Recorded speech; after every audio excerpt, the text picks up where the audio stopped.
نحمدہ ونصلی علی رسولہ الکریم اما بعد فاعوذ باللہ السمیع العلیم من الشیطان الرجیم بسم اللہ الرحمن الرحیم۔ سورۃ النحل آیت نمبر 103۔ پہلے بامانی ترجمہ اور اس کے بعد با محاورہ اور تشریح۔ پہلے بامانی ترجمہ، آیت نمبر 103۔ وَلَقَدْ، اور البتہ تحقیق، نعلم، ہم جانتے ہیں، انہم، کہ بے شک وہ یعنی کفار، یقولون، کہتے ہیں کہ انما، یقیناً، یعلمہ، سکھاتا ہے اس کو یہ قرآن، بشر، ایک آدمی، لسان الذی، حالانکہ زبان اس شخص کی کہ یلحدون، وہ غلط نسبت کرتے ہیں قرآن کی، الیہ، اس کی طرف، اعجمی وہذا، عجمی غیر فصیح ہے، وہذا، اور یہ قرآن تو، لسان عربی مبین، عربی زبان میں ہے، مبین، واضح۔ آیت نمبر 104۔ ان الذین، بے شک وہ لوگ، لا یؤمنون، جو ایمان نہیں لاتے، بآیات اللہ، اللہ کی آیات کے ساتھ، لا یہدیہم اللہ، نہیں ہدایت دیتا ان کو اللہ رب العزت، ولہم، اور ان کے لیے، عذاب علیم، عذاب ہے دردناک۔ آیت نمبر 105۔ انما، یقیناً، یفتر الکاذب الذین، باندھتے ہیں جھوٹ وہی لوگ، الذین، وہی لوگ، لا یؤمنون، جو ایمان نہیں لاتے، بآیات اللہ، اللہ کی آیات کے ساتھ، وَأُولَئِکَ هُمُ الْکاذِبُونَ، اور وہی لوگ ہیں جھوٹے۔ آیت نمبر 106۔ من، جو شخص، کافرہ، کفر کرے، انکار کرے، باللہ، اللہ کے ساتھ، من بعد ایمانہ، اپنے ایمان لانے کے بعد، الا، سوائے، من اکرہا، اس شخص کے، اکرہا، جو مجبور کیا جائے، وقلبہ، جبکہ اس کا دل، مطمئن ہو، بالایمان، ایمان پر،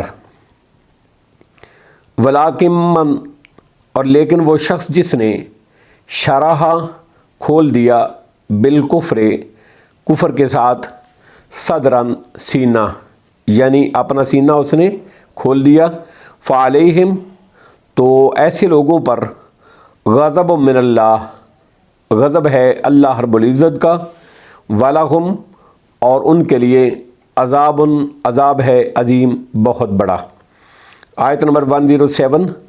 ذالک بأنہم استحبوا الحیات الدنیا، یہ اس لیے کہ بے شک انہوں نے پسند کیا ہے دنیاوی زندگی کو، علی الآخرۃ، آخرت پر، وأن اللہ، اور بے شک اللہ رب العزت، لا یہدی القوم الکافرین، نہیں ہدایت دیتا کافر قوم کو۔ آیت نمبر 108۔ اولئک الذین، یہ وہ لوگ ہیں، طبع اللہ، مہر لگا دی اللہ رب العزت نے، علی قلوبہم، ان کے دلوں پر، وسمعہم، اور ان کے کانوں پر، وابصارہم، اور ان کی آنکھوں پر، واولئک ھم الغافلون، اور یہی لوگ ہیں غافل۔ آیت نمبر 109۔ لا جرم، یقیناً، انہم، بلا شبہ وہ لوگ، فی الآخرۃ، آخرت میں، ہم الخاسرون، وہی ہے خسارہ پانے والے۔ اب با محاورہ ترجمہ اور اس کی تشریح۔ آیت نمبر 103۔ وَلَقَدْ نَعْلَمُ أَنَّهُمْ يَقُولُونَ، اور ہمیں بخوبی اندازہ ہے، علم ہے کہ وہ کہتے ہیں، انہم، یعلمہ بشر، یقیناً اس، یعنی نبی اکرم صلی اللہ علیہ وسلم کو ایک آدمی سکھاتا ہے۔ بعض غلام تھے جو تورات اور انجیل سے واقف تھے، پہلے وہ عیسائی یا وہ یہودی تھے، پھر وہ مسلمان ہو گئے۔ ان کی زبان بھی غیر فصیح تھی۔ مشرکین مکہ کہتے تھے کہ فلاں غلام محمد رسول اللہ صلی اللہ علیہ وسلم کو قرآن سکھاتا ہے۔ لسان الذی یلحدون الیہ اعجمی وہذا لسان عربی مبین۔ اس شخص کی زبان اعجمی ہے جس کی طرف یہ غلط نسبت کرتے ہیں، جبکہ یہ قرآن تو فصیح عربی زبان ہے۔ اللہ رب العزت نے جواب میں ارشاد فرمایا کہ یہ جس آدمی یا آدمیوں کا نام لیتے ہیں وہ تو عربی زبان بھی فصاحت کے ساتھ نہیں بول سکتے، جبکہ قرآن تو ایسی صاف عربی زبان میں ہے جو فصاحت و بلاغت اور ایجاز بیان میں بے نظیر ہے، بے مثال ہے، اور چیلنج کے باوجود اس کی مثل ایک صورت بھی بنا کر پیش نہیں کی جا سکتی۔ دنیا بھر کے فصحاء اور بلغاء اس کی نظیر پیش کرنے سے قاصر ہیں۔ عرب اس شخص کو اعجمی یعنی گونگا کہتے تھے جو فصیح و بلیغ بولنے سے قاصر ہو، اور غیر عربی کو بھی اعجمی کہتے تھے کہ اعجمی زبانیں بھی فصاحت و بلاغت میں عربی زبان کا مقابلہ نہیں کر سکتی۔ آیت نمبر 104، ان الذین لا یؤمنون بآیات اللہ لا یہدیہم اللہ ولہم عذاب علیم۔ بلا شبہ جو لوگ اللہ کی آیات پر ایمان نہیں لاتے، اللہ ان کو ہدایت نہیں دیتا، وَلَهُمْ عَذَابٌ عَلِيمٌ، اور ان کے لیے دردناک عذاب ہے۔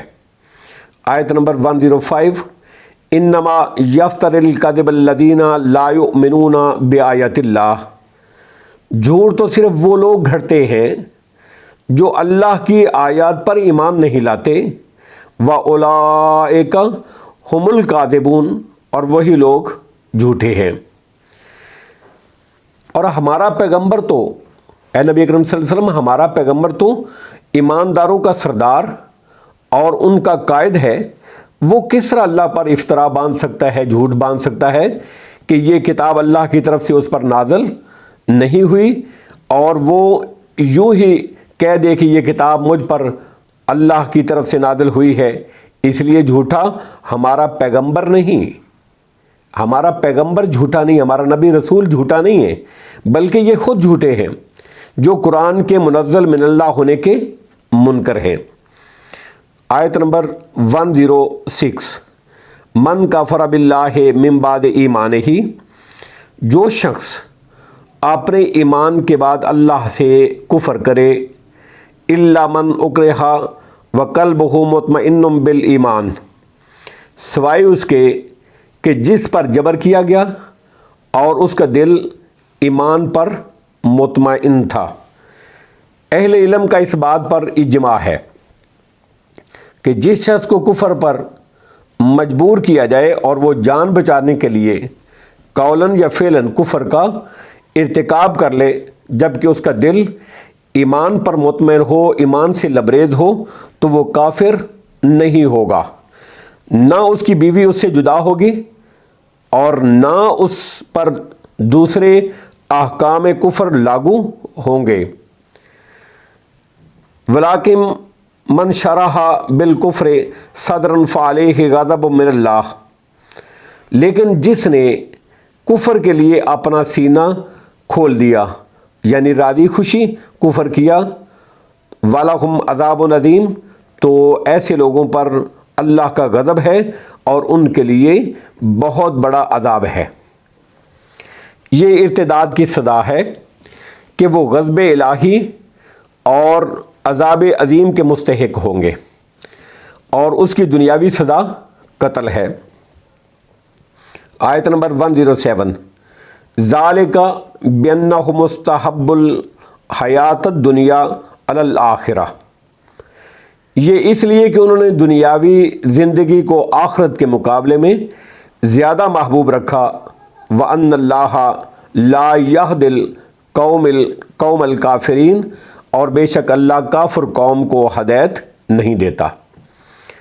یہ ایمان کے بعد کفر اختیار کرنے یعنی مرتد ہو جانے کی علت ہے کہ ان کو ایک تو دنیا محبوب ہے، دوسرے اللہ کے نزدیک یہ ہدایت کے قابل ہی نہیں ہے، اور اس کی وجہ بھی ان کا دنیا کی محبت میں گرفتار ہو کر اللہ رب العزت کو فراموش کر دینا ہے۔ انسان جب اللہ کو فراموش کر دیتا ہے تو پھر سرتپا گناہوں میں ڈوب جاتا ہے، تو اللہ تعالیٰ بطور سزا ان کے دلوں پر مہر لگا دیتا ہے، جس کے بعد ہدایت کا رستہ اس کے لیے بند ہو جاتا ہے۔